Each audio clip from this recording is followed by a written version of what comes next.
Yeah, hello everybody. It's Angela here, Angela Ning. Actually, I'm working for IA Global London office. For those who you don't know me, and I'm a qualified OISC advisor of the UK immigration. So today I'm going to introduce about the new visa systems in the UK. So the UKVI has announced the new visa system, which has been affected this Monday, the 5th of October. Uh, well, this kind of new point-based system will be will be replace the previous one, and I will introduce this one in details today. So let me introduce IAE Global first.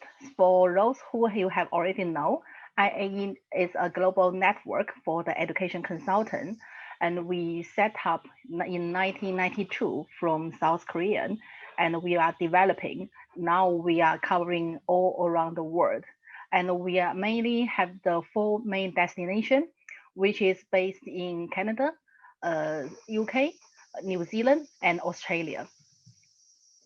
So you can see, apart from the four main destinations, we also have lots of offices around the world. We do have office in East Asian, including China, Korea, Japan, Southeast Asian, Thailand, Vietnam, and also South Asian, which is in India. And if you want to get some more information about IA Global, please contact us. That's the main part of my presentation today, which is about the new UK visa system.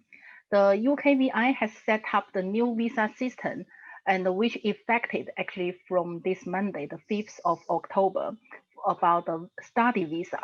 And basically, there will be some changes. It will be replace all the tier visas into coming to study, coming to work, coming to visit, and also other immigration route as well.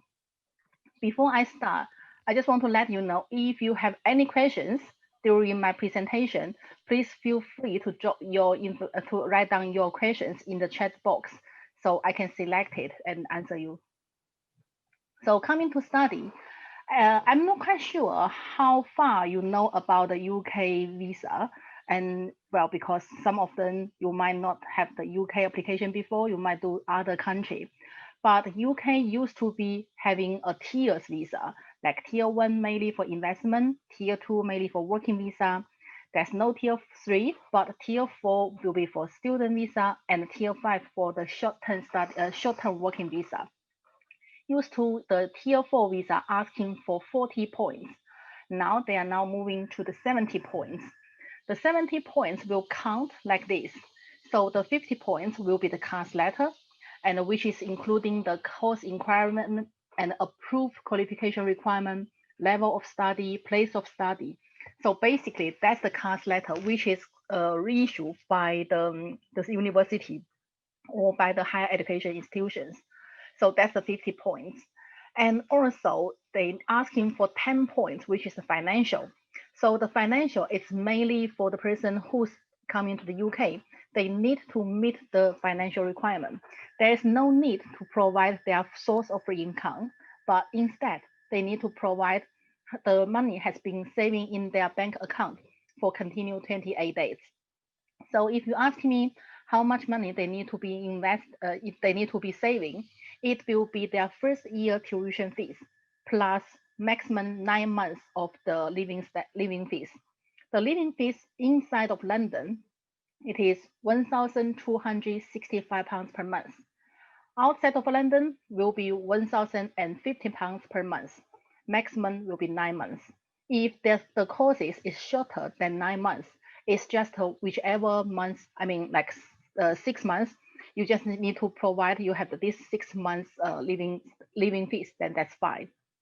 Apart from this, they also asking for English language, which is 10 points. It can be any kind of English test as long as that's approved by the university. It's mainly like IELTS or IELTS for UKVI. And some university, they might do their own English test, which is like password test or Pearson test. So that will be included in the 50 points and also plus this 10 points. So that's how it works. Let's come back to coming to study. And the main change, including the students can apply they can apply the visa 6 months before the course start date, which means the CAS letter used to be issued 3 months in advance, but in the future it will be issued 6 months in advance. And if the students want to start in the course, for example, September, they can start sending their application, the visa application, to the UKVI from March. But the visa effective date is only 1 month before the course start date, which means the students can only come into the UK from August.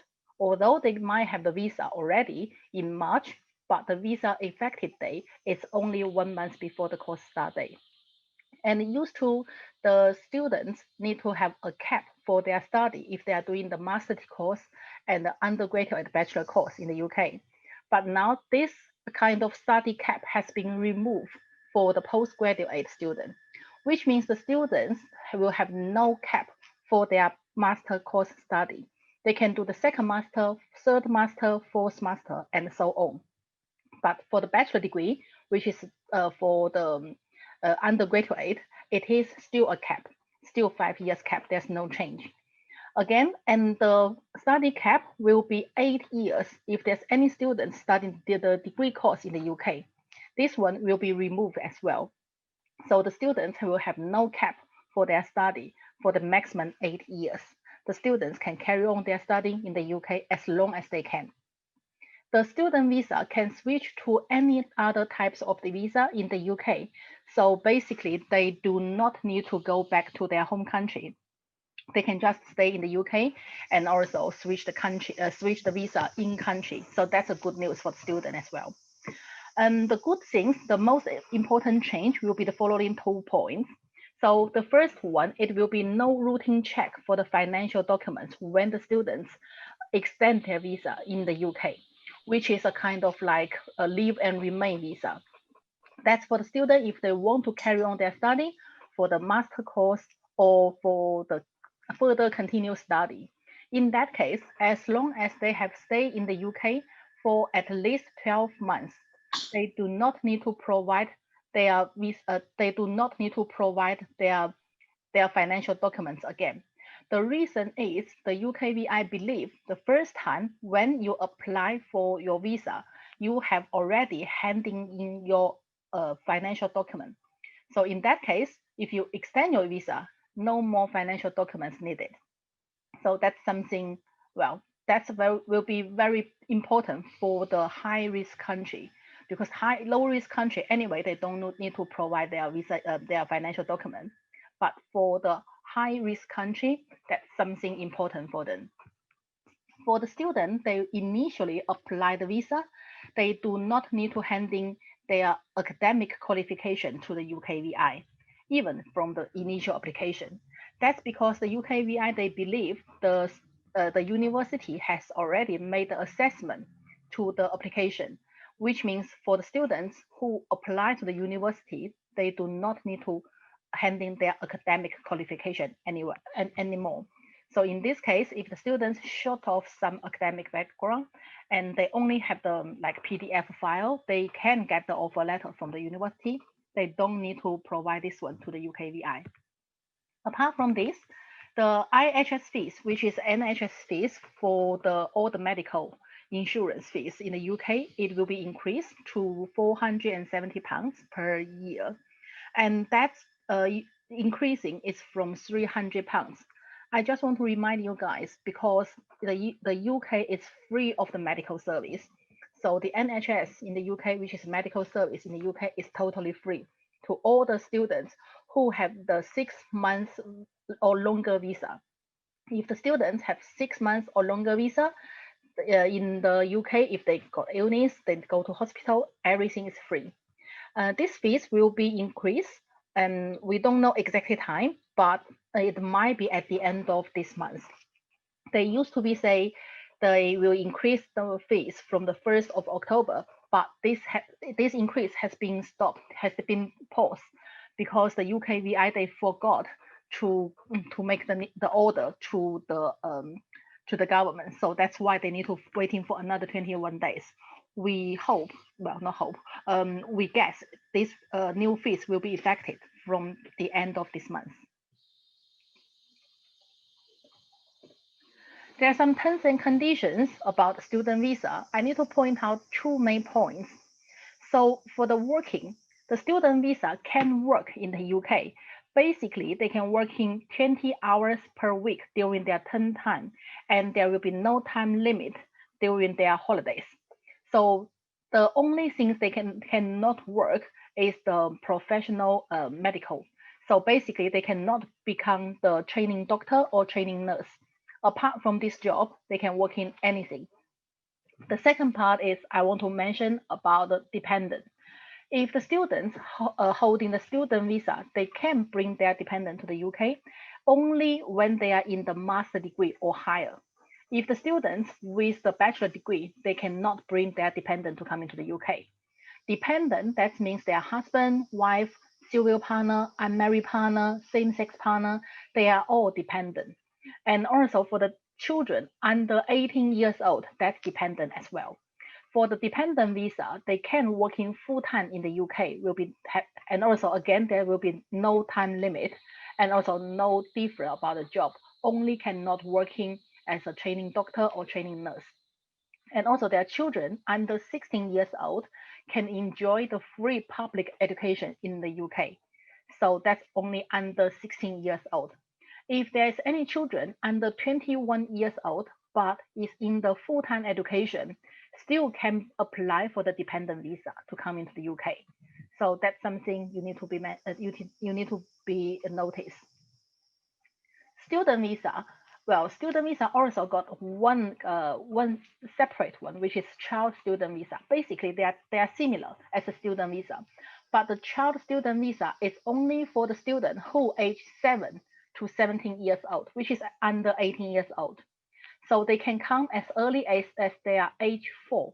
If they come into the UK in their younger age, from 4 years old to 12 years old, they can stay in the UK with one of their parents. That will have a kind of parent visa. It's called parent of child student visa. So the parent can come with their child, stay with them to looking after the child. But when the students become 13 years old, the parent of child visa will be invalid. And also, I need to point it out, the student visa, the child student visa, they can only study at an independent college, independent school. Used to, you can study in the public school, which is mainly free of charge or lower fees. But now UKVI has make very clearly, any student coming to the UK with a child student visa, they need to study at an independent school. And also, if you can see the table here. Basically, the points, the 70 points, is similar as the general student visa, but the difference is for the child student visa, there's no English language requirement, which means if the students apply for the child student visa, they do not need to provide their English ability. Basically, if if the college, the independent college is happy with the student, they can just issue the offer directly, issue the cards directly. No English requirement at all. So that makes the study, which is cards letter, including all the requirement documents, 50 points, plus the financial 20 points. And if the student has already paid the full tuition fees as a boarding student, the financial you don't need to provide. It's just zero. But if you are in the day school, you need to provide your very small amount of the living fees. So if you have any child student and if you got any questions about what exactly financial they need to provide, please contact us. Here I would like to mention about the working. So for the child student, basically they cannot work unless they are age 17 and 18 years old. So if the students between 16 and 18 years old, they can working and 20 hours in their 20 hours per week in their term time and unlimited during their holiday. But for the students who is under 16 years old, they cannot work in the UK.